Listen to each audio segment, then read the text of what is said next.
Today we're going to talk about the concept of hybridization of orbitals as it relates to organic chemistry.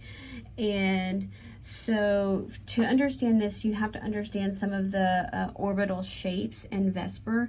And so let's just talk about carbon. So let's write an electron configuration for carbon, which has 6 electrons. So that would be 1s2, 2s2,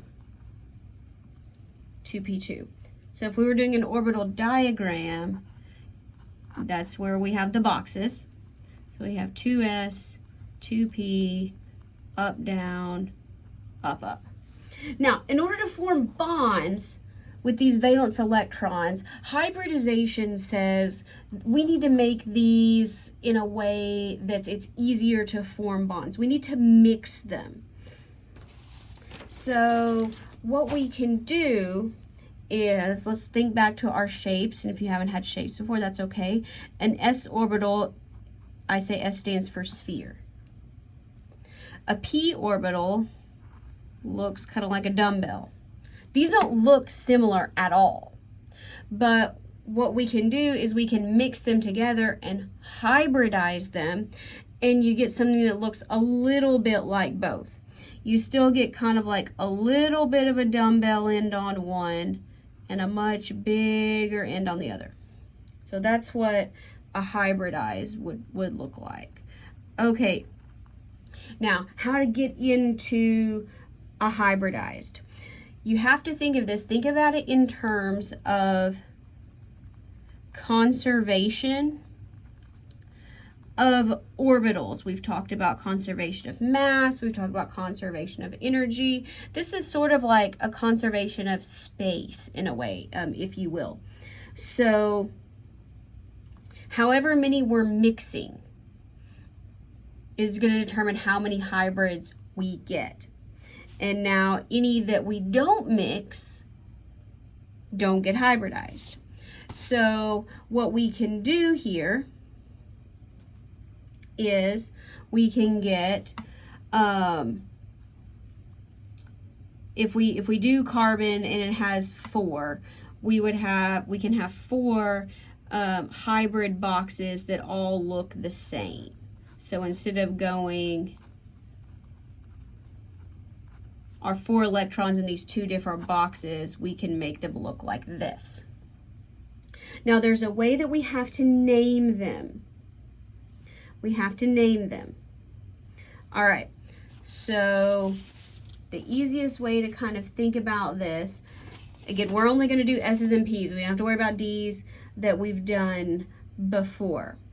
Okay, so if we have a structure where we have carbon and 4 bonds, don't worry about what they are. We'll practice later. Okay, I like to think about this as it has 4 connections. That means we need 4 individual boxes. If you have 1 S box and 3 P boxes, smash them together. That's a total of 4 boxes. And we have 1 S, you don't have to put the 1, and we have 3 Ps. We call it SP3. Now, there's another way that you can determine this, and that a friend of mine likes to use. And she says, count the number of friends. So this carbon has 1, 2, 3, 4 friends.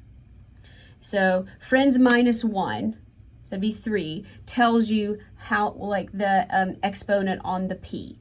So either way, this is going to be an SP3 hybridization. Now, what happens if carbon only has 3 connections, like this? Because again, so how many, we think about how many friends, 3 connections, 1, 2, 3 friends.